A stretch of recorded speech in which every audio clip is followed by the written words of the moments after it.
Welcome to my YouTube channel. My name is Prem Kumar. आप अब देख रहे हैं गणित मॉडल पेपर सेट 1 है, मल्टीपल चॉइस क्वेश्चन का ये सवाल है।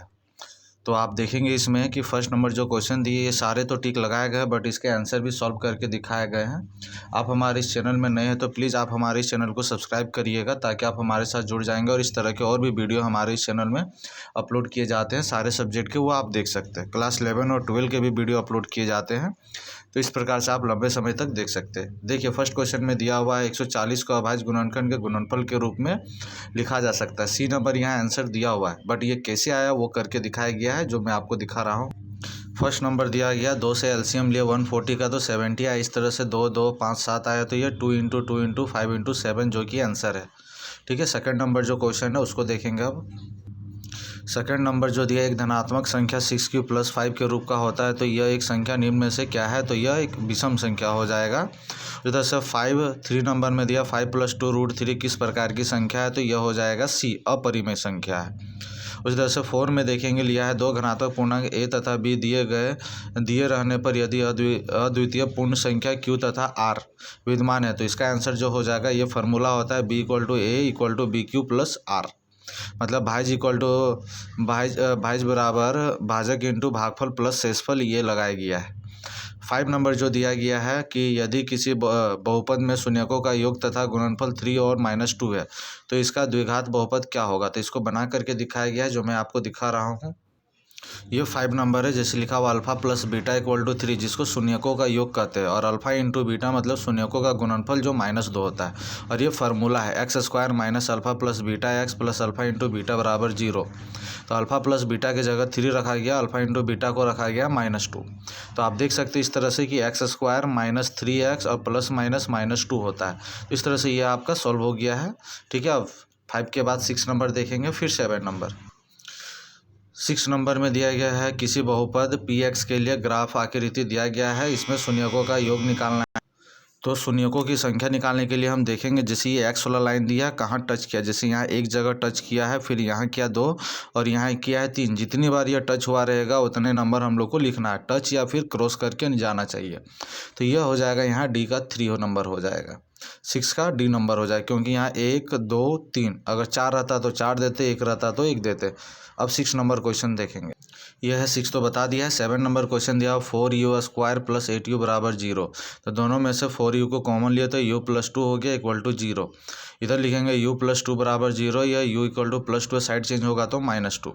उस तरह से 4u बराबर 0, u = 0 और ये 4 डिवाइड होकर के 0 हो गया, मतलब u का वैल्यू आया 2 -2 और 0, जो कि यही आंसर हो जाएगा। 8 नंबर क्वेश्चन दिया गया है कि रैखिक समीकरण युग्म a1x + b1y + c1 = 0 और इस तरह का एक और दिया गया है। तो यदि ये एक्सरसाइज 3 चैप्टर का क्वेश्चन है, तो हमको देखना है कि अद्वितीय हल होगा, अनेक हल होगा इसमें से। तो देखेंगे कि कोई हल नहीं है और 2 हल है, तो ये बी नंबर आंसर हो जाएगा। क्यों होगा बी नंबर? क्योंकि a1/a2 बराबर है b1/b2 का और बराबर है c1/c2 का, इसलिए यह अनेक हल हो जाएगा। यह अगर a1/a2 बराबर नहीं है b1/b2 का और बराबर नहीं है c1/c2 का, तो वो कोई हल नहीं होता। इस तरह से ये 3 फार्मूला है जो 3 एक्सरसाइज में पढ़ाया गया होगा आपको 3.2 एक्सरसाइज में। अब 9 नंबर क्वेश्चन देखेंगे हम। 9 नंबर क्वेश्चन भी देख सकते दिया है 6x - 2y + 9 = 0, 3x - y + 12 = 0। इसको हमको इस फॉर्म में लाना है a1/a2 बराबर b1/b2 बराबर c1/c2 बराबर 0। a1 के जगह 6 लगाएं, a2 के जगह 3 है। उसी तरह b1 के जगह -2, b2 के जगह -1, c1 के जगह 3 और c2 के जगह है 4। इसको कट कर दिए हैं, जो कट गया। कटने के बाद लास्ट बचा 2/1 बराबर 2/1 बराबर नहीं है 3/4। तो यहाँ देखेंगे a1/a2 बराबर है b1/b2 का, बराबर नहीं है c1/c2 का, इसलिए यह समांतर हो जाएगा। 10 नंबर क्वेश्चन देखेंगे x + y बराबर 6 दिया और x - y बराबर 2 दिया है। तो हमको 4 ऑप्शन दिया है, कौन सा ऑप्शन सही होगा? इसके लिए हम x और y का वैल्यू रख के देखेंगे और देखेंगे दोनों तरफ इक्वल हो रहा है कि नहीं। एक तरफ LHS और एक तरफ को बोलते हैं RHS। तो इधर x की जगह 4, y की जगह 2 है, तो 4 + 2 हो जाता है 6 और इधर भी 6 है, मतलब दोनों तरफ इक्वल हो जा रहा है। इधर भी अगर 4 में से 2 घटाते हैं तो 2 आता है, मतलब x = 4 और y बराबर 2, जो कि हमारा सही आंसर होगा। ये देख सकते हैं आप, यहाँ पे दिया हुआ है 10 number question, x + y = 6, x - y = 2, जो कि ऑप्शन इसका हो जाएगा डी नंबर। बारीक बारीक से 4 और 2 रख के देखेंगे। पहला वाला को x बोलते हैं, दूसरा वाला को y बोलते हैं। 11 नंबर, निम्नलिखित में से कौन सा द्विघात समीकरण है? तो इसके लिए x + 1 का होल स्क्वायर बराबर 2 ब्रैकेट x + 3, यह द्विघात समीकरण हो जाएगा, क्योंकि जब इसको हम सॉल्व करेंगे तो द्विघात समीकरण जो आता है, द्विघात समीकरण इस फॉर्म में होता है ax² + bx और +c = 0 आना चाहिए। इस फॉर्म में जब इसको सॉल्व करेंगे तो इस फॉर्म में आता है, इसलिए यह द्विघात समीकरण हो जाएगा। 12 नंबर में बोला गया है कि मूलों की प्रकृति कैसी है? वास्तविक तथा समान है, समान है, वास्तविक तथा समान और वास्तविक नहीं है। तो इसके लिए ये फार्मूला होता है डी होता है b² - 4ac। यह हो जाएगा 1, यहाँ हो जाएगा a = 1, b = 1 और c = -1। हम यहाँ रख करके देखेंगे d = 0 आता है, या फिर d बराबर, इस तरह का 3 फॉर्म होता है। जैसे d = एक होता है 0, d बड़ा है 1 से और d छोटा है 1 से। अगर ये रहा तो इसको हम लोग बोलते हैं कि वो वास्तविक नहीं है। और अगर d = 0 आया तो बोलते हैं वास्तविक तथा समान। और d बड़ा होता है 1 से तो उसको वास्तविक तथा असमान बोलते हैं। इस तरह से आगे फॉर्म देखना है इसको रख करके कि किस प्रकार का आता है। जैसे यहाँ a के जगह 1 रखेंगे, b के जगह पे 1 रखेंगे और c के जगह -1 यहाँ रख के सॉल्व करेंगे। 30 नंबर जो क्वेश्चन दिया हुआ है, 12 नंबर आपको यहाँ बना करके दिखाए गए हैं, ठीक है। यहाँ a = हो जाएगा 1, b = हो जाएगा 1 और c = -1। अब यहाँ पे रख के दिखाया गया है, तो d बड़ा है 0 से, इसलिए वास्तविक तथा असमान हो जाएगा ये। उसके बाद हम लोग देखेंगे 13 नंबर में ax² + bx + c = 0 के दो भिन्न वास्तविक मूल होंगे यदि। कब होंगे? जब b² - 4ac बड़ा होगा 0 से। उस तरह से अब यहाँ 14 नंबर दिया, द्विघात समीकरण x² - x + 3 = 0 तो वियुक्तिकर क्या होगा? तो इसके लिए हम लोग जो है 14 नंबर के लिए यही फार्मूला लगाएंगे, d = b² - 4ac और यहाँ से d निकालेंगे। जैसे यहाँ पे 14 नंबर में जो क्वेश्चन है, a = 1 हो जाएगा, b = -1 और c = 3 लेंगे। देखिए यहाँ 14 नंबर बना करके दिखाएगा, d = b² - 4ac, b के जगह -1, फिर यहाँ a के जगह 1 और c के जगह 3। सॉल्व किया तो आया d = -11 आया है, यह d। और जब माइनस में आंसर आ जाता है मतलब जो है वो d क्या हो गया? छोटा हो गया 0 से। तो इसको हम लोग लिखते हैं, देखिए d = -11, जो कि हमारा राइट आंसर है। 15 नंबर क्वेश्चन दिया, प्रथम पद a सार्वंतर d और AP में nवां पद निम्नलिखित में से चुने। तो ये फार्मूला होता है 5.1 और 2 एक्सरसाइज में हम लोगों ने देखा है AP मैथ्स का, an = a + n - 1 × d। उस तरह से हमको यहाँ से दिया हुआ है, जैसे 10, 7, 4 ... का 30वां पद क्या होगा? तो 30वां पद c होगा -77। कैसे भाई? ये सॉल्व करके आपको दिखाए जा रहे हैं।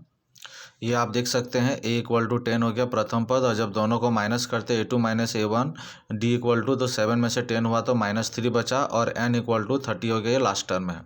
तो इस तरह से an का फार्मूला लगाएंगे a + n - 1 × d, और जब इसको हम लोग सॉल्व करेंगे वैल्यू पुट करके तो a30 = आता है -77, जो कि हमारा राइट आंसर है।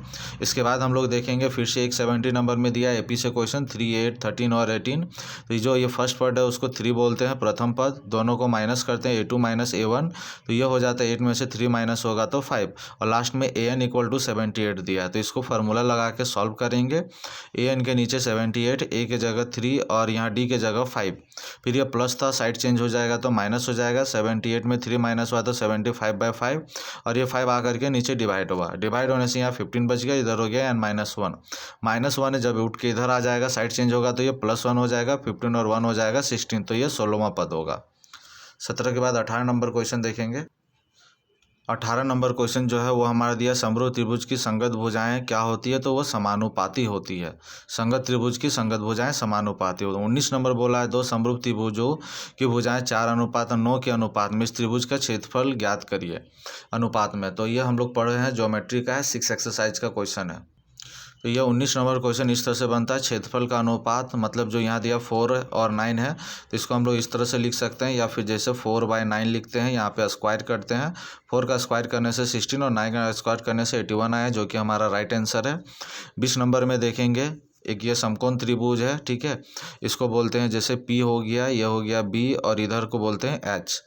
तो हम लोग एच को नाम दे दिया गया A C square A B square plus B C square. Pythagoras प्रमेय से देखते हैं तो ए सी 12 है, 12 का स्क्वायर किया तो 144, 6√3 का स्क्वायर करेंगे तो 108, 6 का स्क्वायर करेंगे 36, दोनों को प्लस करके देखें तो 144। मतलब एल एच एस और आर एच एस इक्वल है, मतलब ये कि जो है एंगल भी 90 डिग्री हो जाएगा। जब 90 डिग्री होता है तो ये पाइथागोरस फार्मूला का यूज होता है और देखेंगे दोनों इक्वल हो जा रहा है। ये क्वेश्चन हम लोग देखेंगे। अब 21 नंबर दिया हुआ है, मूल बिंदु के पी और दूरी ज्ञात करने बोला तो हम लोग फार्मूला पढ़े हैं A B equal to √x2 minus x1 का whole square plus y2 minus y1 का होल स्क्वायर। इस बेसिस पर लगाएंगे हम लोग। ठीक है, तो ये 5 मात्रा का आता है। जैसे कि अगर हमारे यहाँ पे मूल बिंदु से बोला गया है, इसको हम लोग ऐसे लिख सकते हैं, जैसे x1 और x2 दे देते हैं, मतलब 3 माइनस 0 का होल स्क्वायर और प्लस 5 माइनस 0 का होल स्क्वायर करेंगे यहाँ। तो क्या आ जाता है, यहाँ हो जाएगा 3 का स्क्वायर हो जाएगा प्लस 5 का स्क्वायर, तो 3 3 जा 9 हो जाता है, 5 5 जा 25 हो जाता है। जब दोनों को प्लस करते हैं तो सॉरी यहाँ पे 4 दिया हुआ है, तो यहाँ लिखेंगे 4 और 4 का स्क्वायर करने से आता है 16, और जब दोनों को प्लस करते हैं तो आता है 25 और ये हो जाएगा 5, जो कि 5 मात्रक सी हो जाएगा आंसर हमारा। उस तरह से 22 नंबर भी जो है निकालेंगे। बोला है रेखाखंड का मध्य बिंदु ज्ञात करना है, तो 22 का आंसर हो जाएगा सी नंबर। 22 नंबर निकालने का ये फार्मूला है 2,5 और 4,7 है, तो इसको हम लोग मान लेते हैं x1 और यह हो गया y1, यह हो गया x2 और यह हो गया y2। तो x1 x2 को प्लस करेंगे बाई 2 करेंगे, y1 और y2 को प्लस करके डिवाइड करेंगे 2 से, तो 2 + 4/2 हो जाएगा, 6/2 यह 3 आ गया। उस तरह से इसको भी प्लस किया तो 6 आया, जो कि ये हमारा राइट आंसर है। इस तरह से मध्य बिंदु निकाला जाता है। ये 23 नंबर है, 2 sin A = sin 2 है। इसको ऑप्शन से हम लोग चेक करते हैं। जैसे ए में वहाँ 0 डिग्री दिया हुआ है तो 0 रखे हम लोग, ए में 0, तो sin 2 को 0 से मल्टीप्लाई किया तो 0 आया, और 0 से किसी को भी मल्टीप्लाई करते हैं तो 0 आता है। sin 0 डिग्री का वैल्यू होता है 0, इधर भी sin 0 डिग्री का वैल्यू होता है 0, 0 को 2 से मल्टीप्लाई किया तो 0 आया। LHS = RHS हमारा इक्वल आ जा रहा है, इसलिए एंगल A = हो जाएगा 0 डिग्री, क्योंकि A = 0 डिग्री से हम लोग ऑप्शन से इसको बनाते हैं। 24 नंबर क्वेश्चन देखेंगे, दिया sin 48 माइनस sin 42 डिग्री, तो हम लोग cos 90 minus theta equal to होता है sin थीटा। तो 48 है तो इसको 90 माइनस 42 लिखेंगे, तो cos 90 माइनस थीटा होता है sin थीटा, तो sin 42 डिग्री और इधर भी sin 42 डिग्री, दोनों को माइनस किए तो 0 आ गया, जो कि 24 नंबर हमारा राइट आंसर है। अब हम लोग देखेंगे 25 नंबर क्वेश्चन, दिया sin 3/5, तो P = 3 होता है और H = 5, तो हम लोग यहाँ फार्मूला देख लेंगे। ये हो गया P = 3 और H = 5, तो B निकालना है। तो पाइथागोरस प्रमेय से हम लोग जानते हैं B = √h² minus p²। H का वैल्यू 5 है, P का वैल्यू 3 है, तो ये 25 में से 9 माइनस हुआ तो 16 बच गया, और रूट से बाहर आया तो 4 हो गया। cos A = होता है B/H, तो B = हो गया 4 और H = हमारा 5 है, जो कि हमारा राइट आंसर है। 26 नंबर भी देखेंगे, वही है समकोण त्रिभुज ABC में BC = 15 मीटर है, AB = H हो गया, और एंगल ACB = 60 डिग्री दिया हुआ है। तो tan 60 डिग्री इक्वल टू होता है AB/BC, मतलब tan थीटा इक्वल टू होता है P/B होता है।